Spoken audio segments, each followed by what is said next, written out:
And let's start with a roundup of the debates from senior political correspondent Mike Emanuel. Good evening, good morning to you, Mike, here on the East Coast. Good evening, good morning. Yes, an intense showdown in Cleveland as President Trump and former Vice President Biden squared off with the nation watching.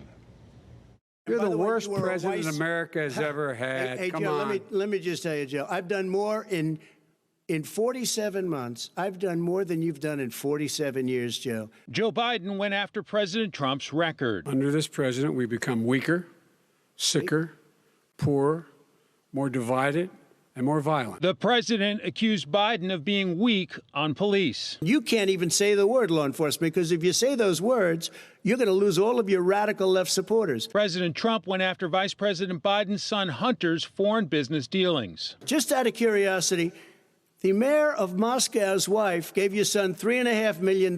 What did he do to deserve it? What did he do with Burisma to deserve $183 million? Totally discredited.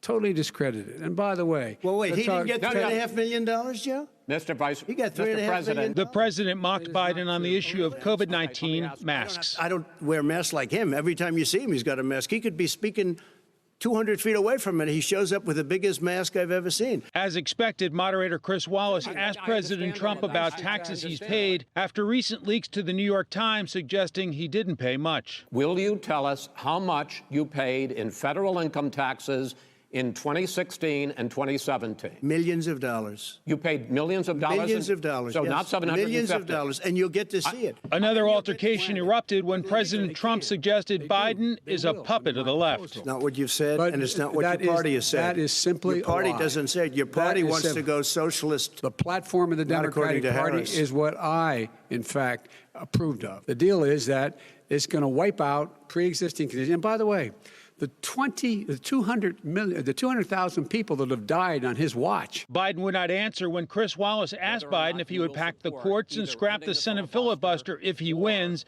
and Democrats regain the Senate majority. So the president pounced. Know how strongly you feel. Vote now. Make sure you, in fact, let people know you're a senator. I'm not going to answer the question. Why would you answer that question? The question is, radical left. Will you shut up, man? Listen, who is on your list, Joe? Who's on your list? Right. Gentlemen, I think this is so unprecedented. He's going to pack the court. That was really a productive segment, wasn't it? Keep yapping, man. At one point, the president questioned Biden's intelligence. Did you use the word smart? So you said you went to Delaware State, but you forgot the name of your college. You didn't go to Delaware State. You graduated either the lowest or almost the lowest in your class. Don't ever use the word smart with me. Don't ever use that word. Oh, give me a break. Because you know what? There's nothing smart about you, Joe.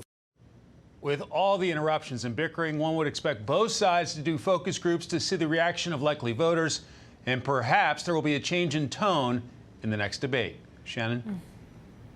I'm not so sure, but we'll see. Mike, you and I will cover it again. Thank you so much. You.